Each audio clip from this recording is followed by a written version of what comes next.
स्वागत है आपका हमारे चैनल एम के astro remedies and historical stories में। चैनल को सब्सक्राइब कीजिए और बेल आइकन को प्रेस कीजिए और देखें लेटेस्ट वीडियो सबसे पहले।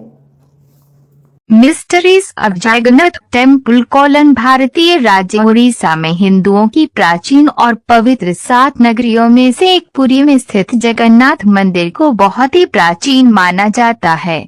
यहाँ पर प्रतिवर्ष आषाढ़ माह के शुक्ल पक्ष की दूज से नवरथ यात्रा प्रारंभ होती है, जिसमें शामिल होने के लिए देश विदेश से लाखों भक्त आते हैं। आओ जानते हैं इस जगह और मंदिर के बारे में 25 रोचक जानकारी। 1. कब बना था ये मंदिर? इस मंदिर को सतयुग के राजा इंद्रद्युम्न ने बनवाया था। समय समय पर इस मंदिर का जीर्णोद्धार होता रहा। इस मंदिर का सबसे पहला प्रमाण महाभारत के वन पर्व में मिलता है।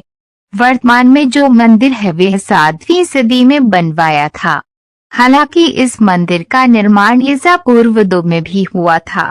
यहाँ स्थित मंदिर 3 बार टूट चुका है। 1174 ईस्वी में ओडिशा शासक अनंग भीमदेव ने इसका जीर्णोद्धार करवाया था। मुख्य मंदिर के आसपास लगभग 30 छोटे बड़े मंदिर स्थापित हैं। 2. नीलमाधव ब्रह्म और स्कंद पुराण के अनुसार यहाँ भगवान विष्णु पुरुषोत्तम नीलमाधव के रूप में अवतरित हुए और सबर जनजाति के परम पूज्य देवता बन गए।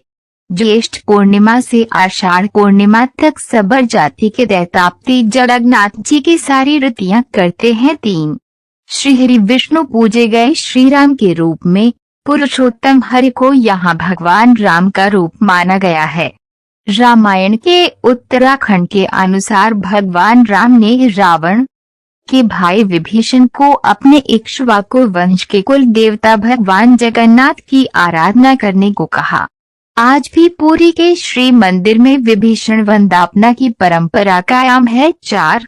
श्री कृष्ण बने जग के नाथ जगन्नाथ। बाद में नीलमाधव को श्री हरि विष्णु के 8वें अवतार श्री कृष्ण के रूप में पूजा जाने लगा। साथ ही उनके बड़े भाई बलभद्र और बहन सुभद्रा को भी पूजा जाने लगा। इसके पीछे भी एक कथा है।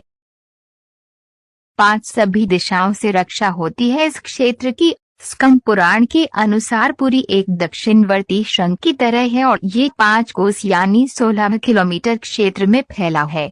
माना जाता है कि इसका लगभग 2 कोस क्षेत्र बंगाल की खाड़ी में डूब चुका है। इसका उदर है समुद्र के सुनहरी रेत जिसे महोदधि का पवित्र जल धोता रहता है। सिर वाला क्षेत्र पश्चिम दिशा में है जिसकी रक्षा महादेव करते हैं। शंख के दूसरे घेरे में शिव का दूसरा रूप ब्रह्म कपाल मोचन विराजमान है। माना जाता है कि भगवान ब्रह्मा का एक सिर महादेव की हथेली से चिपक गया था और वह यहीं आकर गिरा था। तभी से यहाँ पर महादेव की ब्रह्म रूप में पूजा करते हैं। शंख के तीसरे वृत्त में मां विमला और नाभि स्थल में भगवान जगन्नाथ रथ सिंहासन पर विराजमान है। समुद्र की ओर से रामदूत हनुमान जी इस क्षेत्र की रक्षा करते हैं। 6. मंदिर में अधूरी मूर्तियां। ये एकमात्र ऐसा मंदिर है जहाँ पर श्री कृष्ण बलराम और सुभद्रा की अधूरी मूर्तियां विराजमान है और वे भी लकड़ी की। हर वर्ष मूर्तियां बदल दी जाती है। मूर्तियों के अधूरे बनने और लकड़ी के बनाने के पीछे एक लंबी कथा है जो राजा इंद्रद्युम्न और उनकी पत्नी गुंडीचा से जुड़ी हुई है। 7. हवा के विपरीत लहराता ध्वज। श्री जगन्नाथ मंदिर के ऊपर स्थापित लाल ध्वज सदैव हवा के विपरीत दिशा में लहराता है। ऐसा किस कारण होता है ये तो वैज्ञानिक ही बता सकते हैं, लेकिन ये निश्चित ही आश्चर्यजनक बात है। प्रतिदिन सायंकाल मंदिर के ऊपर स्थापित ध्वज को मानव द्वारा उल्टा चढ़कर बदला जाता है। ध्वज भी इतना भव्य है कि जब ये लहराता है तो इसे सब देखते ही रह जाते हैं। ध्वज पर शिव का चंद्र बना हुआ है। 8. गुंबद की छाया नहीं बनती। मंदिर के पास खड़े रहकर इसका गुंबद देख पाना असंभव है। मुख्य गुंबद की छाया दिन के किसी भी समय अदृश्य ही रहती है। 9. भारत का सबसे भव्य मंदिर। यह भारत का सबसे भव्य और ऊंचा मंदिर है। ये मंदिर 4 लाख वर्ग फुट में क्षेत्र में फैला है और इसकी ऊंचाई लगभग 214 फुट है। 10. चमत्कारिक सुदर्शन चक्र। पुरी में किसी भी स्थान से आप मंदिर के शीर्ष पर लगे सुदर्शन चक्र को देखेंगे तो वह आपको सदैव अपने सामने ही लगा दिखेगा। इसे नीलचक्र भी कहते हैं। ये अष्टधातु से निर्मित है और अति पावन और पवित्र माना जाता है। 11 हवा की दिशा। सामान्य दिनों के समय हवा समुद्र से जमीन की तरफ आती है और शाम के दौरान इसके विपरीत, लेकिन पुरी में इसका उल्टा होता है। अधिकतर समुद्री तटों पर आमतौर पर हवा समुद्र से जमीन की ओर आती है, लेकिन यहाँ हवा जमीन से समुद्र की ओर जाती है। 12 गुंबद के ऊपर नहीं उड़ते पक्षी। मंदिर के ऊपर गुंबद के आसपास अब तक कोई पक्षी उड़ता हुआ नहीं देखा गया। इसके ऊपर से विमान नहीं उड़ाया जा सकता। मंदिर के शिखर के पास पक्षी उड़ते नजर नहीं आते, जबकि देखा गया है कि भारत के अधिकतर मंदिरों के गुंबदों पर पक्षी बैठ जाते हैं या आसपास उड़ते हुए नजर आते हैं। हालांकि कि ये भी कहा गया है कि जिस भी दिन ऐसी घटना घटेगी समझना अशुभ समय प्रारंभ हो गया है। 13 दुनिया का सबसे बड़ा रसोई घर। 500 रसोई 300 सहयोगियों के साथ बनाते हैं भगवान जगन्नाथ जी का प्रसाद। लगभग 20 लाख भक्त कर सकते हैं यहाँ भोजन। मंदिर के अंदर पकाने के लिए भोजन की मात्रा पूरे वर्ष के लिए रहती है। प्रसाद की एक भी मात्रा कभी भी व्यर्थ नहीं जाती। कहा जाता है कि मंदिर में प्रतिदिन प्रसाद 20,000 लोगों के लिए ही बनाया जाता है, लेकिन त्योहार वाले दिन 50,000 लोगों के लिए बनाया जाता है। लेकिन कहा जाता है कि यदि किसी दिन लाखों लोग भी आ जाए तो भी वे यह प्रसाद ग्रहण करके ही जाते हैं। 14 अजीब तरीके से ही पकता है चावल। मंदिर की रसोई में प्रसाद पकाने के लिए 7 बर्तन एक दूसरे पर रखे जाते हैं और सब कुछ लकड़ी पर ही पकाया जाता है।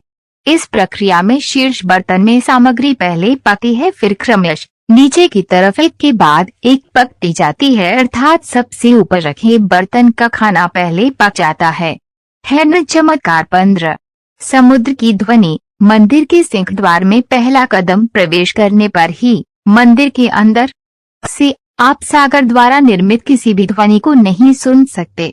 आप मंदिर के बाहर से एक ही कदम को पार करें, तब आप इसे सुन सकते हैं।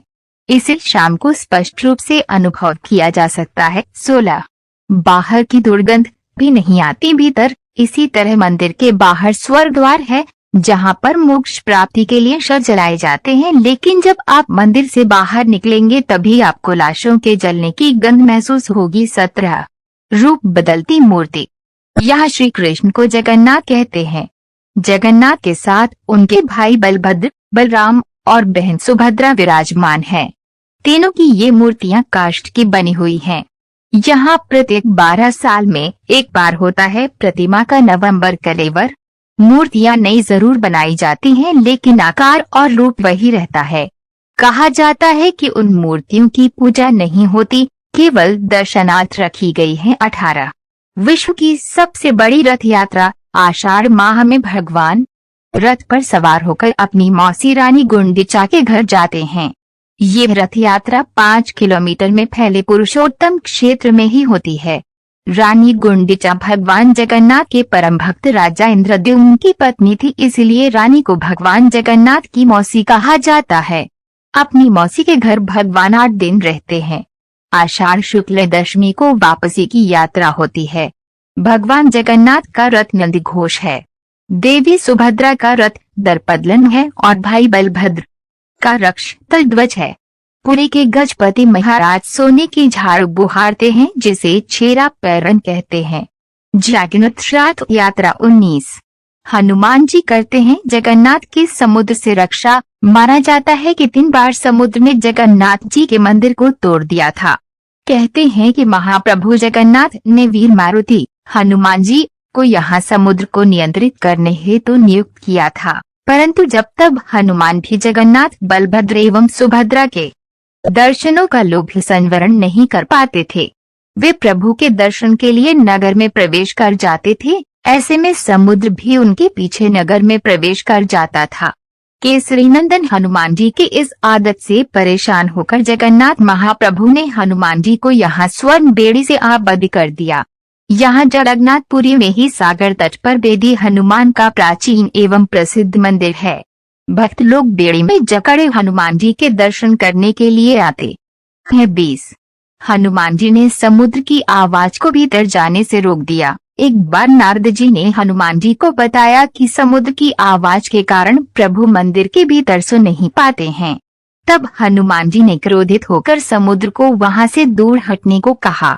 इस पर समुद्र देवता ने प्रकट होकर कहा कि मेरी आवाज तो आपके पिता पवनदेव के कारण ही चारों दिशाओं में जाती है, आप उनसे विनती करें। तब हनुमान जी पवनदेव से इस आवाज को रोकने का कहते हैं। तब पवनदेव कहते हैं कि पुत्र, यह संभव नहीं है, परंतु तुम्हें एक उपाय बताता हूँ कि तुम्हें मंदिर के आसपास ध्वनिरहित वायु कोशीय वृत्त या विवर्तन बनाना होगा। हनुमान जी समझ गए। तब हनुमान जी ने अपनी शक्ति से खुद को 2 भागों में विभाजित किया और फिर वे वायु से भी तेज गति से मंदिर के आसपास चक्कर लगाने लगे। इससे वायु का ऐसा चक्र बना कि समुद्र की ध्वनि मंदिर के भीतर न जाकर मंदिर के आसपास ही घूमती रहती है और मंदिर में श्री जगन्नाथ जी आराम से सोते रहते हैं। 21 पांडवों ने किए थे यहाँ पर दर्शन। किंवदंतियों के अनुसार कहते हैं कि अज्ञातवास के दौरान द्रौपदी 5 पांडव भगवान जगन्नाथ के दर्शन करने गए थे। प्रभु जगन्नाथ के मंदिर के अंदर पांडवों का स्थान अब भी मौजूद है। ऐसा कहते हैं कि भगवान जगन्नाथ जब चंदन यात्रा करते हैं तो 5 पांडव उनके साथ नरेंद्र सरोवर जाते हैं। आज भी श्री मंदिर में 21 दिवसीय चंदन यात्रा का आयोजन होता है। ऐसे में श्री मंदिर से 1 किमी की दूरी पर मौजूद नरेंद्र सरोवर तक यात्रा निकलती है। 22 स्वर्णदान। महान महाराजा रणजीत सिंह ने इस मंदिर को प्रचुर मात्रा में स्वर्णदान किया था। 23 ईसा मसीह भी यहाँ आए थे प्रभु के दर्शन करने। कुछ किताबों में और जनश्रुतियों से ये पता चलता है कि ईसा मसीह सिल्क रूट से होते हुए जब कश्मीर आए थे तब पूर्ण बेथलेहम जाते वक्त उन्होंने भगवान जगन्नाथ के दर्शन किए थे।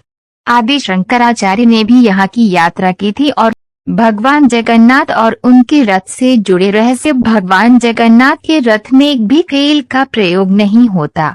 ये रथ पूरी तरह से लकड़ी से बनाया जाता है, यहाँ तक कि कोई धातु भी रथ में नहीं लगाया जाता है। रथ की लकड़ी का चयन बसंत पंचमी के दिन और रथ बनाने की शुरुआत अक्षय तृतीया के दिन से होती है। हर साल भगवान जगन्नाथ समेत बलभद्र और सुभद्रा की प्रतिमाएं नीम की लकड़ी से ही बनाई जाती है। इन रथों में रंगों की भी विशेष ध्यान दिया जाता है। भगवान जगन्नाथ का रंग सांवला होने के कारण नीम की उसी लकड़ी का इस्तेमाल किया जाता जो सांवले रंग की हो। वहीं उनके भाई बहन का रंग गोरा होने के कारण उनकी मूर्तियों को हल्के रंग की नीम की लकड़ी का प्रयोग किया जाता है। पुरी के भगवान जगन्नाथ के रथ में कुल 16 पहिए होते हैं। भगवान जगन्नाथ का रथ लाल और पीले रंग का होता है और ये रथ अन्य 2 रथों से थोड़ा बड़ा भी होता है। भगवान जगन्नाथ का रथ सबसे पीछे चलता है। पहले बलभद्र फिर सुभद्रा का रथ होता है। भगवान जगन्नाथ के रथ को नंदी घोष कहते हैं। बलराम के रथ का नाम ताल ध्वज और सुभद्रा के रथ का नाम दर्पदलन रथ होता है। भगवान को ज्येष्ठ माह की पूर्णिमा के दिन जिस कुएं के पानी से स्नान कराया जाता है वह पूरे साल में सिर्फ एक बार ही खुलता है। भगवान जगन्नाथ को हमेशा स्नान में 108 घड़ों में पानी से स्नान कराया जाता है।